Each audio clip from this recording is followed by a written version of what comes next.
All right, what is good, ladies and gentlemen, is the Master Reviewer back again with another review, and today we are doing a review for Yakuza 4. It has been a very long time since I did a review for a video game story, let alone a Yakuza video game story, and I did finally manage to I managed to get through the entire story of Yakuza 4. I watched all the cutscenes and all that. I consumed all of the story for Yakuza 4, and so we are doing a review for the story. So yeah, this one, I think it was probably the longest one. Not the longest one, I think Yakuza 0 was still the longest one. But this one, it was up there in terms of length. And yeah, let's just get into it, starting off with the plot/mystery aspect. So the plot of this game is that, for one, it kind of takes a similar approach to Yakuza 0, where you do have multiple protagonists. So it is not just Kiryu,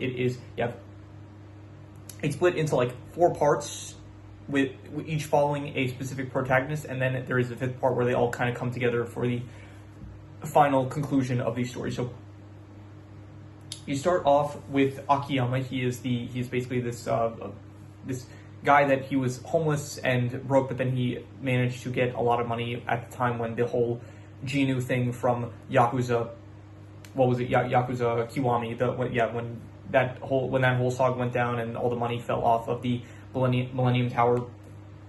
He used that money to end up becoming super rich. And so the first part of the game follows him. Then we follow Taiga Saejima, aka Majima's sworn brother. So we do end up finding out a lot about the backstory of what happened with the hit that Majima was supposed to join him on, and what happened with him getting arrested and performing the hit itself. And so that is the second part, basically. You also, I'll get more into that with the characters and stuff. The third part is Tanimura. He is a cop that is basically investigating all the conspiracy that's going on around him with the Yakuza as well as the police and stuff. And then you have the 4th part with Kiryu, that basically he gets tied into the entire mess that is going on, basically. So, and then the final part, which is the actual conclusion of all of them kind of working together in order to unravel the mystery of what's truly going on and who's truly behind the whole. Basically, the plot of the story very much. It's honestly, it's really difficult to explain. It is a lot of plot twists that go on, so I really couldn't do it justice to try to explain it. But in short, it is somewhat. It focuses on the hit that Majima was supposed to perform with Saejima back in 1985. So we get more of a delve into what happened at that time, and then from there, Saejima basically ends up at an Okinawa prison, penitentiary number 2. That's what it's called, and then you have basically a conspiracy of the police force working with Yakuza in order to make the police look good, as well as help out the Yakuza make money. And then it involves it's a really good, I'll say this, it's a really good story, and I'm going to give it a 5 out of 5, I would say, in terms of the plot/mystery aspects, because I did very much enjoy the plot as well as all the mystery aspects. There's a lot of plot twists in this story, I think the most so far that there's been in a Yakuza game.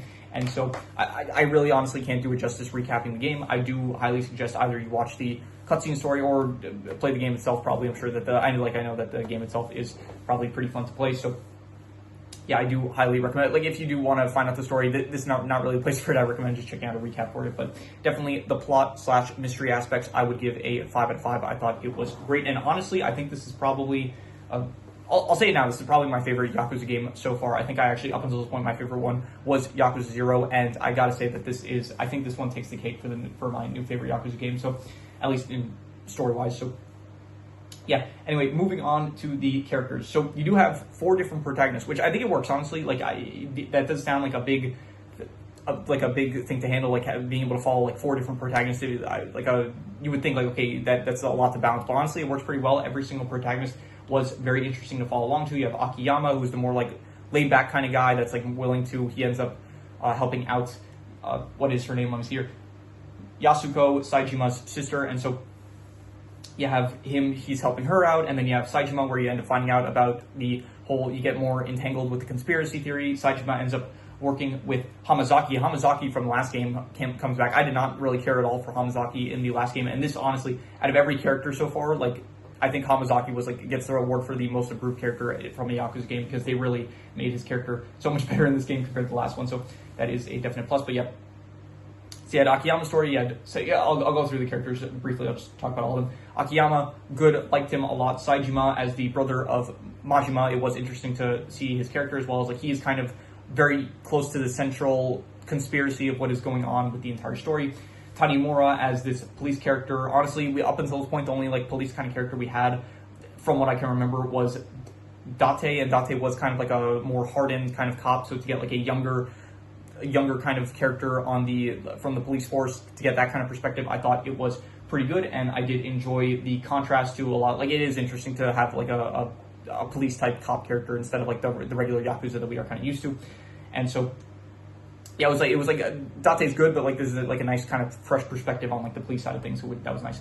Kazuma Kiryu, the main protagonist of all the games up until this point, he is still great as usual, still very enjoyable, and I honestly, I didn't realize that, when starting out the story, I didn't realize that Kazuma was not I thought he was going to be the protagonist of like every other game until this point, so when starting off with Akiyama, I was like surprised, like, wait, so Kiryu is not going to be in this game, and then you start like splitting between protagonists, and then all of a sudden you start following Saejima, and then you end up following Tanimura, and then I kind of realized, okay, we're probably going to end up getting to Kiryu by the end of it. So yeah, Kiryu is great once again. In terms of the characters, Yasuko Saejima, I thought that she was very good as well. Probably up until this point, she is probably the most prominent female character that we've had up until this point, but that is completely not true. We had Makoto from Yakuza 0, as well as Kaoru from Yakuza Kiwami 2. So, but yeah, I thought that Yasuko was good as the sister of Saejima, and also kind of like the love interest of Akiyama, and so she is doing a lot of bad stuff, but for the right reasons in order to help her brother. So I thought that she was good. Other than her, you have Hana, Akiyama's assistant. I'm going to be doing a character ranking after this for all the characters, so I won't get too in depth. I just realized I should probably say this for the character ranking, so I'll just briefly go through them. Hana, good. The Flores is in this a bit, not as much as some of the previous games, but he was good as well. Hamazaki, once again, very much improved. Date, in this briefly, nice to have Date return. Like, he's been in every game up until this point, I think, except for Yakuza 0, so it was cool to have him. He's not like very prominent in this game, but even so, it was cool to see him. Haruka, good. Majima, not as much as you would hope. Like, Majima, ever since Yakuza 0, honestly, he hasn't been like as big of a character as you would hope, but he is still always just a pleasure to see anytime that he is in the game. Daigo, playing a pretty big crew, like being the sixth chairman of the Tojo clan, his prominence is expected, but him playing a pretty pivotal role in the story, and honestly, it was kind of, I'll get more into my thoughts about it once again with the character ranking, but I do have questions about his role in the story, so we'll get to that with the character ranking. The antagonist, a lot of good antagonists. I should also probably preface this by saying spoiler for who, because throughout the story, it's like there are a lot of characters and you don't know who is truly an antagonist or not. So anyway, Munakata, good, very good antagonist. Katsuragi, honestly, he might be my favorite antagonist up until this point. I would have to go back and remember all the antagonists, but definitely Katsuragi was a great one. Kido, unexpected kind of plot twist villain. Arai, also a very good character. Sugiuchi, I thought he was very good. Honestly, I liked what they did with both Arai and Sugiuchi, where in one case it was a Yakuza that was secretly a police officer in the case of Arai, and then in the case of Sugiuchi, it was a police officer that was secretly a Yakuza, so I like that they did like the switcheroo in both cases, so I thought that was cool to see. Shibata, he wasn't that memorable really. Let's just kind of speed through the rest of these, because we do want to get more in depth with this with the character ranking, and I do want to get on with the rest of the scores. And the supporting characters, honestly, I'll just say, like, the supporting cast all pretty good. I'll say overall the characters, I will go a solid, honestly, I'll go like an 8.5 to a 9. I thought they were between amazing and incredible. I'll go an 8.5. I'll say amazing, I would say, and yeah, I'm going to go with that. In terms of the settings, you do have Kamurocho, as usual, pretty much the main kind of setting for all these Yakuza games, Kamurocho. It is nice to see it, once again. You have the regular places. So, I always forget the name of this place, but Serene. And I'm just going to say it now, before I forget to say it, that when you're in the Serene scenes in the Yakuza games, I love the music that they play. I'm going to actually I want to fact check that I'm getting the name of the place right.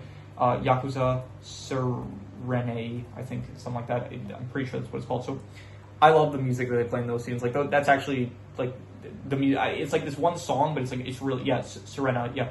New Serena briefly serves as the main protagonist base of operation. Yeah, okay, it's the bar area that Kiryu goes to in most of these games, and so I really, really like the music that they play there.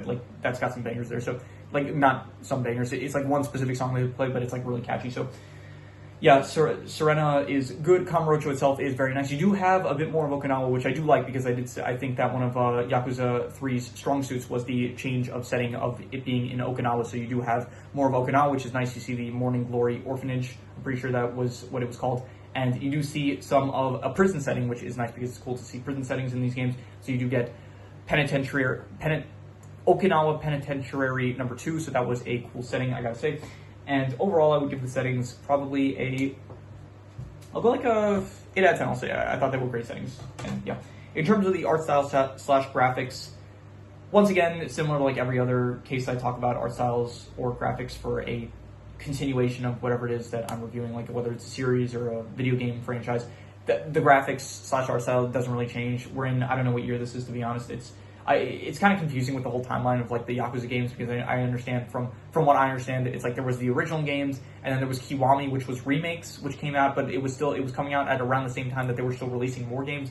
So the timeline is honestly a bit confusing for when certain games came out. And so what I do for the order of these games, I just like look up what order should you play the Yakuza games, and then it gave me a list, and it's basically just Yakuza 0, the 2 Kiwami games, and then pretty much just the number of games after that, and along with then you get into the Like a Dragon theory. So I'm just going to give the art style slash graphics, I will give, I guess, I don't know, a 7 to a 7.5. I'll say it is between pretty good and very good, and I will just go with, I'm going to go pretty good. I might have rated it higher in some of the other games, but I think that I don't know, it's not really improving, and it's not that I'm getting tired of it. It's just maybe I felt like I was a bit too generous, maybe with some of the previous ratings, I guess. So it's a pretty good art style. Graphically, it looks nice, and I don't really have any complaints about it. But I don't really think